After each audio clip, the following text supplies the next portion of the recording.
কুমিল্লা, বরিশাল অথবা রংপুর তারা যে বড় বড় প্লেয়ার আনতো একাদশের মধ্যে, সেটা এখন চুরমার করে দিচ্ছে হচ্ছে সিলেট টাইটান্স। বিপিএল এর মধ্যে সিলেট টাইটান্সে বলতে গেলে পুরাই বাজিমাত, বলতে গেলে একের পর এক নামি দামি প্লেয়ার এক দলের মধ্যে বিরাচ্ছে।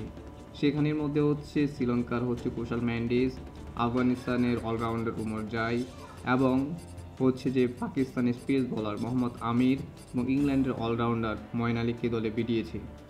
বলতে সিলেট টাইটান্স কিন্তু বড় একটা চমক দেখা ফেলছে নিলামের আগে। টাইটান্স বলতে গেলে তারা বড় সড়ো একটা মাপকাঠি নিয়ে বা চ্যাম্পিয়ন হওয়ার জন্যই একাদশের মধ্যে এত সুন্দর মধ্যে সাজাইছে। বল দেখেন অন্যান্য টিম, ঢাকা ছাড়া অন্যান্য টিম সেভাবে কোনো সাজাইতে পারে নাই, কিন্তু এবারের আসরের মধ্যে সিলেট টাইটান্স নিজের টিমকে অন্তত শক্তিশালী করে করতেছেন। দলের মধ্যে যে পেস অলরাউন্ডার, স্পিন অলরাউন্ডার লাগবে সেটা তারা ভালো মতোই জানেন। ক্রিকেট উইথ সামি একটা পেজ আছে বা যে অ্যাডমিনের মালিক, সেটা হচ্ছে আগে থেকে আমি ফলো করি।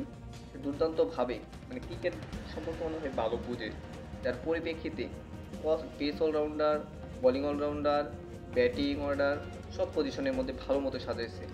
যার পরিপ্রেক্ষিতে বলাই যায় এমন একটা টিম সাজানোর ফলে এবারে বিপিএল এর মধ্যে ভালো একটা স্কোর করবে, চ্যাম্পিয়ন হবে, এটাই স্বাভাবিক। কারণ আমরা বিপিএল এর মধ্যে যে দেখছি বড় বড় প্লেয়ার যে টিমের মধ্যে আছে অলরাউন্ডার, স্পিনার, সেই টিমটাই হচ্ছে কি বিপিএল এর মধ্যে জয়লাভ করে।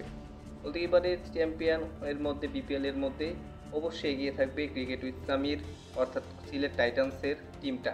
বলতে অসাধারণভাবে প্রথমেই চমক, বিপিএল এর আগেই বড় বড় চমক দেখাই দিল এই সিলেট টাইটান্স।